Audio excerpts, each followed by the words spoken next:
oh, that's why we're having multiple offers. That's why people are overbidding, because there's not enough inventory to keep up with the demand.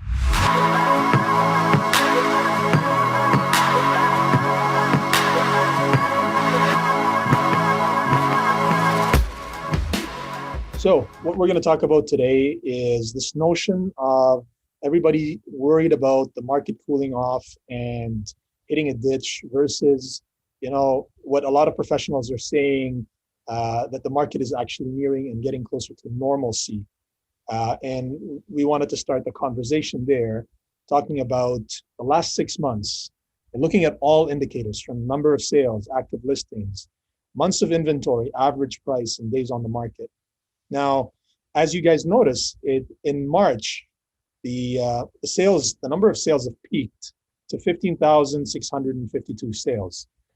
And in May, prices also went up again, showing the dampening slowdown, right? So it doesn't, I remember when I look at these numbers, I look at 2017 and I remember that intense drop, right? And we're not seeing a drop like that this year here.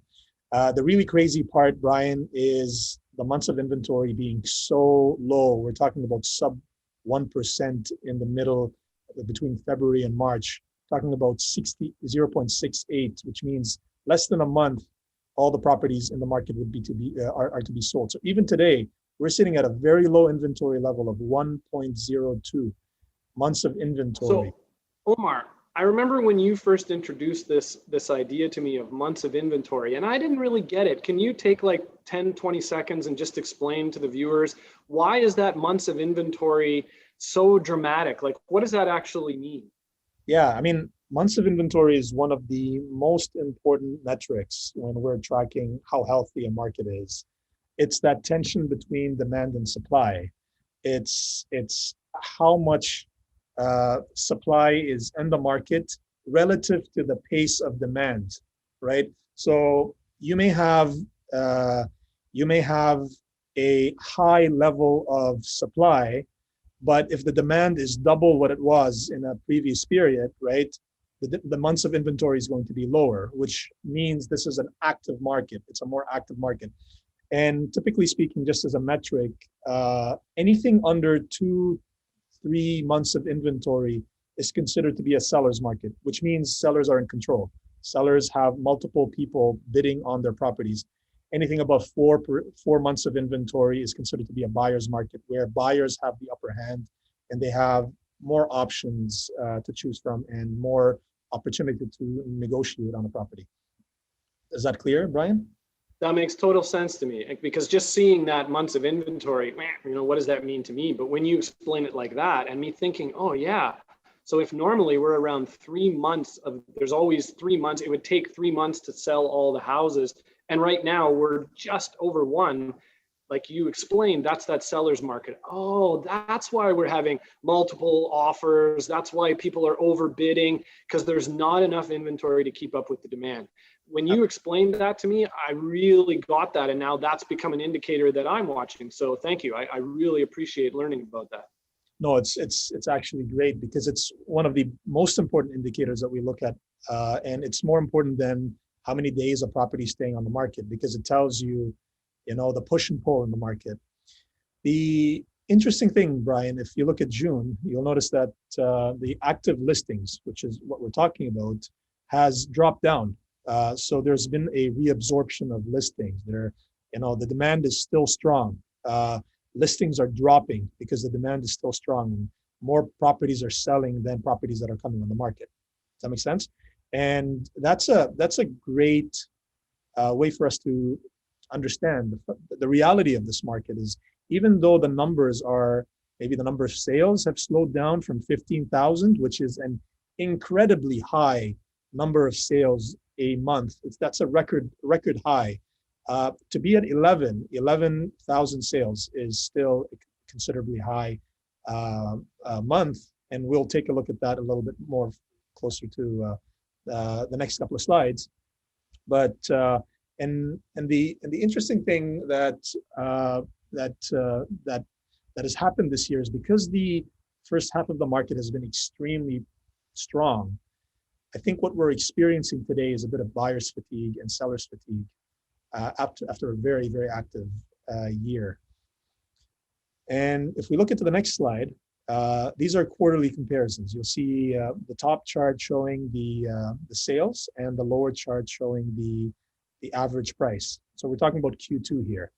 Can you see the difference in the number of sales in Q2 2021 versus Q2 2020? We're talking about 125% increase, which is massive, right?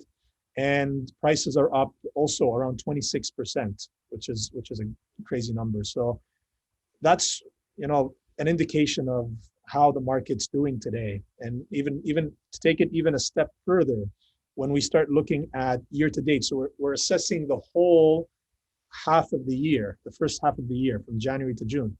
Look at the difference between 2019, 2020, and 2021.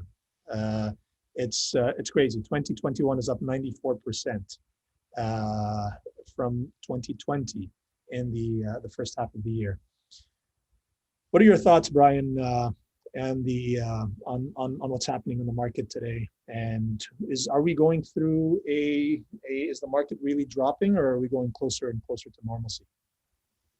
Well, I mean, this is why you and I and people better get used to this expression, not saying that this is why we love the data, right? And why we partly named this presentation about beyond the headlines.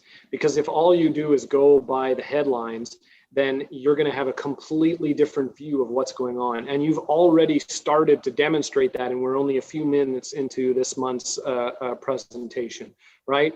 So, you know, an article that I saw recently was that house prices hit record in March, but have fallen every month since, right? Like it's this whole, the sky is falling kind of mentality. And we know that the media love to highlight fear and bad news because unfortunately that's what attracts attention, right? They know they're going to get eyeballs to their stories and people watching and listening to their stuff because people love the drama and they want to see what's going on and that. But the truth is you have to read beyond the headlines. 9 times out of 10, if you actually read the article, it'll contradict the headline in some cases, data inside of the article itself. And then even beyond that, that's why you and I are doing this, Omar, is to really bring the real live numbers to look at the situation. Because again, right, according to these headlines, that, oh, things have been going down. It peaked at March and now we're going down. You know, this is that negativity and fear and everybody's going to be panicking. Yes, the numbers from March are down. But compared to regular months in other years, things are still incredibly hot. And the slides that you just showed demonstrate that. Traditionally, June, July, August, these are some of the slowest months of the year other than the holiday season in December, January. And this article that I'm referencing that, you know, prices are falling, inside of the article in one line was buried that this is the strongest June on record in the GTA since they started keeping these statistics in MLS. So how can you say, right, this fear mongering of prices are falling, but this is the strongest June on record compared to March when we peaked? Yeah, sure, numbers are going down, but it's still the strongest June that has ever been recorded in the MLS. So it's just crazy to me the way that they do this fear mongering, and we have to go beyond the headlines to really find out what's going on in the marketplace. Brian, to be actually, I was thinking about this when I was putting these presentations together. I remember entire years where we've, you know, the sales up until now in the first 6 months have eclipsed some of the sales for an entire year in previous years here. Absolutely. So that's to give an idea of how strong this real estate market has been in 2021. And you know, the current numbers, you know, can't possibly continue to go up. They are going to drop, and they are going to drop to a point where it's normal. But you know, the main fear that people are, you know, are triggered by is that fear of like the market crashing, right? And I think, you know, the chart over here that you have can tell us a little bit about that. Yeah, so I mean, I just grabbed this because it was a good visual of demonstrating that when something peaks, in order for it to head back to normalcy, it's always going to have a slowdown. It's going to have a decline. Okay, so in this particular graph that we've got, we can see, you know, at the beginning of this graph, the numbers were fairly low, and then all of a sudden they shot up like a rocket ship, right? Where that first arrow is going up on the blue line, it shot up to that horizontal line, but then it comes down quite dramatically before it starts to swoop and head back up again. So if you're in that down part of that crazy rocket ship, it's going to feel like, oh my goodness, everything's slowing down, prices are going down, the number of transactions. But if you compare it to where you were before the rocket ship took off, you're still ahead. And then what that starts to do is swoop up into more of a normal increase. This is largely what we are experiencing right now across Canada. Okay, so anytime the media sees a price or transaction decline, they immediately refer to it as a crash. This is one of their favorite words to do because, again, they know they're going to get eyeballs to the story. We see headlines all the time, huge decline. And then when you read the stats, you find out it's like, you know, 11% or an 8% decline off of what the high was. Well, tell me something. When you're going, you know, Boxing Week shopping, does 11% feel like a huge door crasher sale to you? No, you probably wouldn't even get up and leave your couch for 11%. Okay, but this is what the media jumps all over around this stuff. So as I said earlier, it only makes sense that after one of the highest peaks in March that we had, as we normalize back to, and it's not even regular numbers yet, we're still at in an extremely hot market, but we're at least starting to normalize back towards more consistent, more stable types of numbers. There's going to have to be some decreases to get there after a gigantic peak, just like in the picture. The metaphor that I came up with around this was, and all of you who drive would have experienced this. You know, when you're on the highway and you're doing like 100 or 110 or 120, some of you more, I know, because you're whizzing past me on the 401. And then all of a sudden you take the exit, right? And now all of a sudden you're in a residential area and maybe you're going 50 kilometers an hour. It feels like you're going at a standstill, right? After doing 120, suddenly to be going 50, you're like, what's wrong? Why am I going so slow? And you look at the speedometer and you're still doing 50 or 60 kilometers. Okay, it feels like you're barely moving relative to that high speed. Well, it's the same thing in this market. Okay, but we don't call that a crash, right? When we're suddenly driving at 50 or 60 kilometers after coming off the highway, that's not a car crash. That's just driving at the posted speed limit, heading back towards a normal speed limit that we would do in a residential area. That's what's going on in the real estate market. And it might not even get to normal. We still might be going at 80 or 90. It just feels slower than the 120 that we were doing.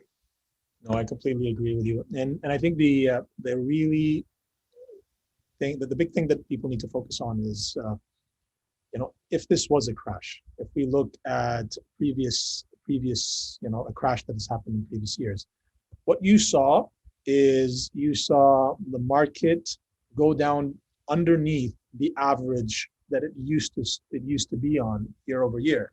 That was an indication of a crash happening, where you know you're used to seeing 8,000 or 9,000 sales in a specific month, and then you have 6,000 this month.